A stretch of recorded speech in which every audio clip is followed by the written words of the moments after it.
गुटखा या सुपारी खाने की वजह से आपका जो मुंह खुलना कम हो जाता है, जिसे कहा जाता है ओरल सबम्यूकस फाइब्रोसिस, आज उसके ट्रीटमेंट के बारे में मैं बात करूंगा। और मैंने एक पिछले वीडियो में जहां पे मैंने 10 ट्रीटमेंट मोडालिटीज या मेडिसिन के ऊपर बात की और उस वीडियो को काफ़ी व्यूज़ आए, काफ़ी ज़्यादा लोगों ने पसंद किया, उसी वीडियो का एक कंटिन्यूएशन या सेकंड पार्ट जो है उसके बारे में आज मैं बात करूंगा।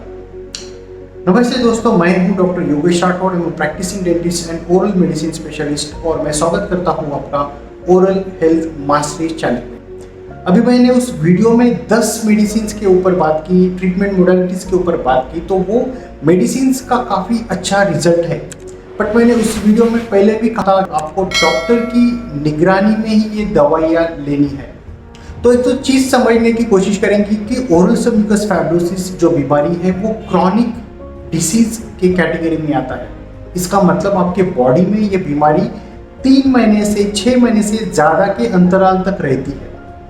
तो इसका मतलब समझना जरूरी है। कोई भी क्रॉनिक डिसीज है, कोई भी क्रॉनिक इलनेस है, कोई भी ऐसी बीमारी है जो कि लंबे समय तक आपकी बॉडी में रहती है, जैसे कि फॉर एग्जांपल डायबिटीज़ है, ब्लड प्रेशर है या थायराइड है, तो ऐसी बीमारी को आप एक मेडिसिन से कंप्लीटली क्योर नहीं कर सकते। आप एलोपैथिक मेडिसिन लेकर उस बीमारी में अंडर कंट्रोल उसे रख सकते हैं। उसके पैरामीटर्स जैसे कि blood sugar levels in diabetes control में रहेगा, लेकिन समझना जरूरी है कि आपको इस बीमारी को कंट्रोल में रखना है या अच्छे उसमें से क्योर होना है, तो आपको होलिस्टिक अप्रोच रखना जरूरी है। तो आपको लाइफस्टाइल इंप्रूव करना जरूरी है, आपको डाइट इंप्रूव करना जरूरी है, आपका न्यूट्रिशनल सपोर्ट इंप्रूव करना जरूरी है, स्ट्रेस कम करना जरूरी है, नींद प्रॉपर होना जरूरी है, आपको एक्सरसाइज करना जरूरी है, क्योंकि इस बीमारी में आपको ऑक्सीडेटिव डैमेज हो रहा है, टिश्यू के लेवल पे डैमेज हो रहा है, फ्री रेडिकल्स बन रहे हैं और फिर आगे चल के काफ़ी हम कहेंगे कि डिफेक्टिव मैकेनिज्म की वजह से आपके मुंह के अंदर कोलेजन बैंड्स बनने शुरू हो रहे हैं। तो आपको अप्रोच जो है वो बदलना जरूरी है। तो मैं आज इस वीडियो में आयुर्वेदिक एस्पेक्ट क्या है और मैं आयुर्वेदिक 5 दवाओं के बारे में बात करूंगा जिनका रिजल्ट्स ओरल सबम्यूकस फाइब्रोसिस में काफ़ी अच्छे हैं। आखिरी में मैं ऐसी एक रिसर्च हुई थी, एक छोटी सी स्टडी हुई थी। उस स्टडी में कुछ आयुर्वेदिक मेडिसिन लेने के बाद इम्प्रूवमेंट हुई थी, तो उस स्टडी के बारे में मैं आखिरी में बात करूंगा। लेकिन मेरी आपको यही सलाह रहेगी कि आपने जो मेडिसिन है, ये जो दवाएं हैं, ये किसी मेडिकल सुपरविजन के अंडर आपने लेना जरूरी है। आपके साइंस और सिम्टम्स किस तरीके से है और आपको आपकी जो दवाएं हैं उसको किस तरीके से अल्टर करना है, वो एक डॉक्टर के ऊपर आपको छोड़ना जरूरी है। क्रॉनिक इन्फ्लेमेशन जब हो रहा है, आपके बॉडी के अंदर फ्री रेडिकल्स बन रहे हैं, टिश्यू के लेवल पे एक डैमेज होने शुरू हो रहा है और फिर आगे चल के डिफेक्टिव इम्यूनिटी की वजह से, आयरन मेटाबॉलिज्म की वजह से, आपकी गुटखा या सुपारी के आदत की वजह से आपकी माउथ ओपनिंग, आपका जो मुंह का खुलना है वो कम हो रहा है। तो इस बीमारी से अगर आपको बाहर आना है तो 2 चीजें आपको याद रखना बहुत ज्यादा जरूरी है। पहली चीज, आपकी जो आदत है, आप गुटखा खा रहे हो, सुपारी खा रहे हो, आप टोबैको किसी भी फॉर्म में खा रहे हो, तो उसे बंद करना बहुत ज्यादा जरूरी है। तो जो भी चीजें हैं जिसकी वजह से गालों के अंदर से इरिटेशन हो रहा है, तो उन चीजों को बंद करना जरूरी है। दूसरी चीज, आपको फिजियोथेरेपी, जहाँ पे आप एक्सरसाइज कर रहे हो माउथ ओपनिंग इंप्रूव करने के लिए, वो आपको अपने आप करना बहुत ज्यादा जरूरी है। तो ये 2 एस्पेक्ट बहुत ज़्यादा ज़रूरी है और इसके साथ में फिर आप प्रॉपर स्पेशलिस्ट डॉक्टर के सुपरविजन के अंडर ट्रीटमेंट लेकर इसमें से ठीक हो सकते हैं। तो मैं आज 5 आयुर्वेदिक दवाइयों के बारे में बात करूंगा। तो फर्स्ट जो दवाई है वो है एलोवेरा जेल।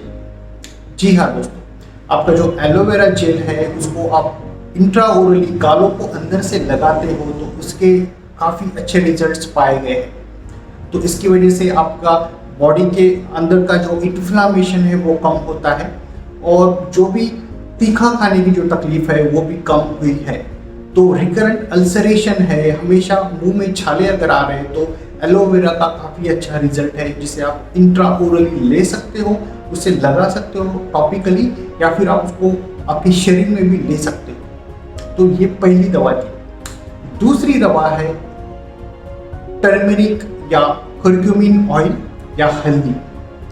जी हाँ दोस्तों, मैंने पहले भी बताया कि आपका जो प्योर एक्सट्रैक्ट ऑफ हल्दी है, कर्क्यूमिन है, उसे आप टॉपिकली उंगली से लगाकर आप हनी या शहद में मिक्स करके अगर आप उसे लगा रहे हो तो उसके काफ़ी अच्छे रिजल्ट्स हैं। एंटी इन्फ्लामेटरी इफेक्ट या एंटी कार्सिनोजेनिक इफेक्ट जो है हल्दी का, उसकी वजह से काफ़ी इम्प्रूवमेंट पाई गई है या देखी गई है। तो सेकंड जो मेडिसिन थी वो है हल्दी या कुरक्यूमिन या टर्मरिक। तीसरी जो मेडिसिन है वो त्रिफला चूर्ण। त्रिफला को अगर आप गुनगुने पानी में डाल के उसके गरारे कर रहे हो, उसको गार्गल कर रहे हो, तो उसके भी काफ़ी अच्छे रिजल्ट्स हैं। तो त्रिफला के भी एक स्टडी में पाया गया था कि अगर उसे आप माउथ रिंस कर रहे हो, उसे माउथ वॉश की जैसे अगर उसे आप यूज़ कर रहे हो, तो उसके भी काफ़ी अच्छे रिजल्ट्स देखे गए हैं। तो ये थी तीसरी दवा त्रिफला चूर्ण। चौथी दवा है तुलसी पेस्ट। अगर तुलसी के जो पत्ते हैं उसको आप बारीक करके उसकी पेस्ट करते हो और उसे आप लगा रहे हो टॉपिकल फॉर्म में गालों के अंदर से, तो उसके भी अच्छे रिजल्ट्स पाए गए हैं। तो आप तुलसी को लगा सकते हो, जिसकी वजह से गालों के अंदर का इन्फ्लामेशन कम होगा और जो रिपेयरिंग का जो मैकेनिज्म है वो बढ़ेगा।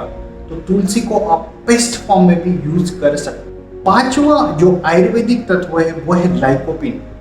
तो लाइकोपिन तो उसका तो माना गया है कि लाइकोपिन के काफ़ी अच्छे रिजल्ट्स हैं। लाइकोपिन आमतौर पे टोमेटो में पाया जाता है या पपाया में पाया जाता है। तो लाइकोपिन मेडिसिनल में भी एज एंटीऑक्सीडेंट दिए गए हैं। तो लाइकोपिन का भी डोज आप ले सकते हो, जिसकी वजह से आपके बॉडी के अंदर का जो ऑक्सीडेटिव डैमेज हो रहा है, जिसकी वजह से आपके बॉडी के अंदर टिश्यू डैमेज होके फिर फाइब्रोसिस हो रही है, तो वो काफ़ी कम होता है। तो ये 5 दवाई के बारे में मैंने बात की। तो अब दोस्तों आते हैं उस छोटी सी रिसर्च के ऊपर जिसपे 40 से 45 पेशेंट के ऊपर वो स्टडी हुई थी, और उस स्टडी में ओरल सबम्यूकस फाइब्रोसिस के जो पेशेंट थे उनमें काफ़ी इंप्रूवमेंट थी। उनके बर्निंग सेंसेशन काफ़ी कम हुए थे, ब्लांचिंग काफ़ी कम हुई थी। उसके बाद में टेस्ट अल्टरेशन जो था वो काफ़ी इम्प्रूव हुआ था, और माउथ ओपनिंग जो है वो भी कुछ हद तक काफ़ी इम्प्रूव होती। तो उस स्टडी के बारे में बात करेंगे जाते समय। तो उस स्टडी में उन पेशेंट को इनिशियली या शुरुआत के 3 दिन में एक सौम्य विरेचन या माइल्ड प्रेगेशन थेरेपी दी गई थी, जिसमें एरंडेल हरितकी का जो चूर्ण है उसको गुनगुने पानी के साथ रात में सोते समय लेने के लिए कहा गया था। तो ये सौम्य विरेचन या माइल्ड प्रेगेशन जो है उसकी वजह से बॉडी के अंदर की जो टॉक्सिन्स की जो बिल्ड हो चुके हैं वो टॉक्सिन्स निकल जाते हैं। तो पहले 3 दिन वो किया गया। उसके बाद में बिंदु तेल से नस्य थेरेपी दी गई। 3 से 4 बूंद जो है आपके दोनों साइड के नाक में डाले गए। तो ये किया जाता है अपर हेड एंड फेशियल रीजन में। अगर आपको ये प्रॉब्लम होता है तो ऐसे समय में नस्य थेरेपी का भी काफ़ी इफेक्ट होता है। बॉडी के अंदर के टॉक्सिन्स कम हो जाते हैं, बॉडी के अंदर का जो इन्फ्लामेशन है वो कम हो जाता है। तो शुरू में विरेचन या माइल्ड प्रेगेशन दिया गया, उसके बाद में उन्हें नस्य थेरेपी दी गई। उसके बाद में पेशेंट को पीपलवादी चूर्ण है उसको शहद के साथ मिक्स कर गालों को अंदर से मसाज करने के लिए या लगाने के लिए दिया गया। तो ये पीपलवादी जो चूर्ण है उसको शहद में मिक्स कर आप गालों को अंदर से लगाते हो 10 से 15 मिनट तक, और उसके बाद में आप उसको पानी से गरारा कर बाहर निकाल सकते हो। उसके बाद में आयुर्वेदा में ऑयल पुलिंग के भी काफ़ी ज़्यादा माना गया है आयुर्वेदा में। तो ऑयल पुलिंग की वजह से भी आपकी बॉडी के अंदर या आपके मुंह के अंदर जो टॉक्सिन्स जो बढ़ चुके हैं वो पूरे कलेक्ट हो जाते हैं और फिर बाहर निकाला जाता है। तो शीराबल तेल से आपको गर्दन के ऊपर के रीजन को उस तेल से मसाज किया जाता है, गर्म पानी की सेक दी जाती है और इसी तेल को आप मुंह में 10 से 15 मिनट तक रख सकते हो, जिसे कि ऑयल पुलिंग की तरह मुंह में घुमाना होता है और उसके बाद में आप उस ऑयल को, उस तेल को बाहर स्पिट करते हो, बाहर निकालते हो, थूक देते हो। आखिरी में रसायन योग चूर्ण जो है उसके कंटेंट मैं स्क्रीन पर डालूंगा। तो उस चूर्ण को शहद और घी के साथ मिलाकर दिया गया। तो ये ट्रीटमेंट उन पेशेंट को 60 दिन 2 महीने तक देने के बाद उनके सिम्टम्स जो थे, जो भी तकलीफ थी सबम्यूकस फाइब्रोसिस से संबंधित, वो काफ़ी कम हुई। तो ये स्टडी भी है। तो डेफिनेटली जाते समय मैं यही कहूँगा कि आप डॉक्टर के पास जाकर इसका इलाज आपने ज़रूर करना चाहिए। क्रॉनिक इलनेस है तो समझना ज़रूरी है कि एक मेडिसिन लेके चमत्कार नहीं होने वाला है। आपको आपकी हॉलिस्टिक अप्रोच या आपको आपकी लाइफस्टाइल इंप्रूव करना बहुत ज़्यादा ज़रूरी है। तो ये था दोस्तों, आज इस वीडियो में हमने 5 आयुर्वेदिक जो ट्रीटमेंट मोडालिटी या मेडिसिन है उसके बारे में बात की, एक छोटी सी स्टडी के बारे में मैंने बात की। तो मैं आशा करता हूँ आपको ये वीडियो पसंद आया। अगर आपको ये वीडियो पसंद आया तो इसे लाइक कीजिएगा, शेयर कीजिएगा।